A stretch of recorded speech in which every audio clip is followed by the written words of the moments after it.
Boa noite para todos os irmãos e irmãs na paz do Senhor. Irmãos, a palavra do Senhor diz assim: não sejais ignorantes acerca das coisas.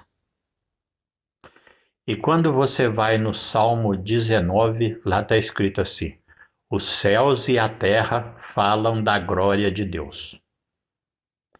E quando você vai no livro de Salomão, que foi um dos maiores sábios, ele diz assim: as mesmas coisas que sucedem aos homens, assim também sucede aos animais.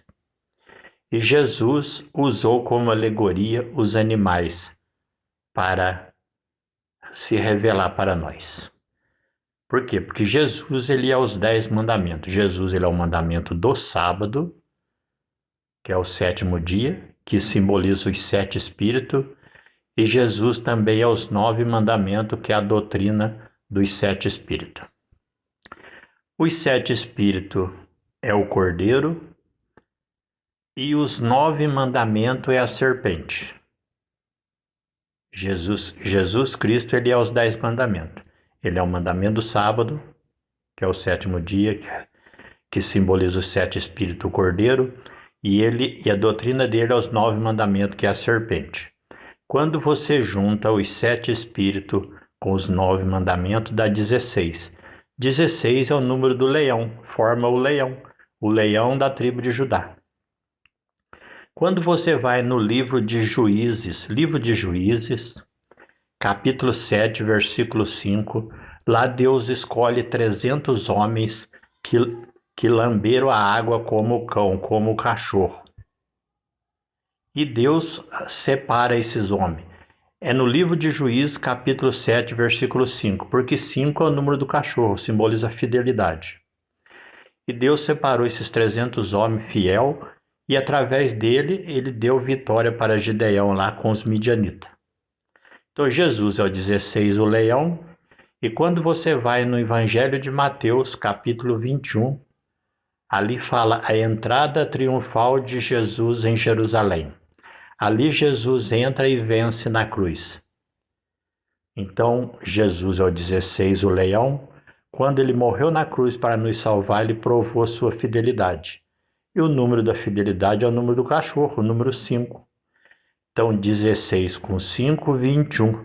Ali, no Evangelho de Mateus, capítulo 21, Jesus se torna o novilho do sacrifício, o número 21. Por isso que é no capítulo 21 de Mateus, a entrada triunfal de Jesus em Jerusalém. Então, irmãos, a Bíblia diz: não sejais ignorantes acerca das coisas. As pessoas, Jesus sempre usou os animais e tudo simboliza a glória dele. Por exemplo, quando você vai em João 3, versículo 14, Jesus fala: assim como Moisés levantou a serpente no deserto, assim importa que o Filho do Homem seja levantado, para que todo aquele que nele crê não pereça, mas tenha vida eterna. Jesus é a serpente, ele é os 9 mandamentos. Jesus é o número 9. E Jesus é o número 9, por quê? Quando você vai no Apocalipse, capítulo 4, versículo 5, ali fala dos 7 Espíritos de Deus. Quando você vai no livro de Êxodo 33, versículo 23, ali Deus revela o seu corpo físico que ele tem no céu. Então, 7 espíritos com o corpo físico que Moisés viu, 8. Quando Jesus nasceu na terra, com o segundo corpo, 9. 7 espíritos, 2 corpos, 9. Por isso que Jesus é chamado a serpente, que é a sabedoria verdadeira, é o próprio Deus.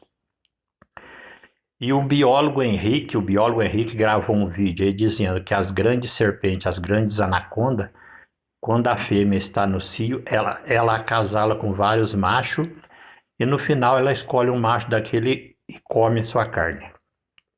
A serpente se acasalando com vários machos simboliza as pessoas se envolvendo com várias religiões. Se ele escolher a sabedoria certa, que é Jesus, e se alimentar dele, viverá eternamente. Porque Jesus disse: aquele que come da minha carne e bebe do meu sangue tem a vida eterna. Vigiai e orar, irmãos.